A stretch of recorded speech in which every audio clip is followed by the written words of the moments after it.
Hello សួស្តីពុកម៉ែបងប្អូនទាំងអស់គ្នាការចាប់ skin ហើយបាទចាប់ skin ស្អីចាស់បងប្អូនវីដេអូនេះវីដេអូចាស់ខ្ញុំអត់បានផុសវីដេអូហ្នឹងហើយបងប្អូនខ្ញុំទៅមកឃើញចឹងក៏បានកាត់ផុសចែកជូនបងប្អូនទាំងអស់គ្នាទស្សនាចឹងណាបងប្អូនហើយតើឥឡូវយើងធ្វើការ flick 1 flick 2 flick 1 flick 2បាទគឺថាដាក់ឲ្យបងប្អូនតានឹងថាមីឬក៏អំបិលទេបងប្អូនពេលនេះអីយ៉ាបានមួយបងប្អូនទាំងអស់គ្នាបាទនេះយ៉ា flick 1 flick 2 flick 1 flick 2ប៉បាឡាយបាល់មែនបងប្អូនអើយទីនេះថាក៏យើងអត់នេះពេចយើងមិន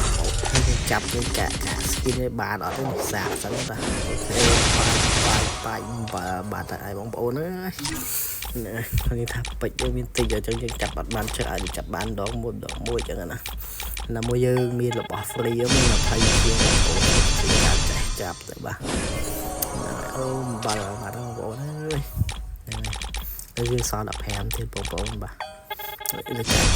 ចាប់ទី1ប៉អត់បានទៀតអំបិលបាទបងប្អូនបាទយើងសល់10ទៀតបងប្អូនយើងដូរអាឡៃហ្វ្រីគេដូរបាន20យើងធ្វើការដូរបាទហើយធ្វើការចាប់បាទទី3 1 2 1អត់ទៀតបាទហើយបងប្អូនអើយបាល់ទៀតហើយហ្នឹងឥឡូវយើងធ្វើការសល់5នេះធ្វើការជិតយកទៀតហើយបងប្អូនបាទនឹងឲ្យដាក់1 2 3 1 2 3ប៉ទៅបងប្អូនបាទអូហើយជាបាល់ឡាយអូយបាល់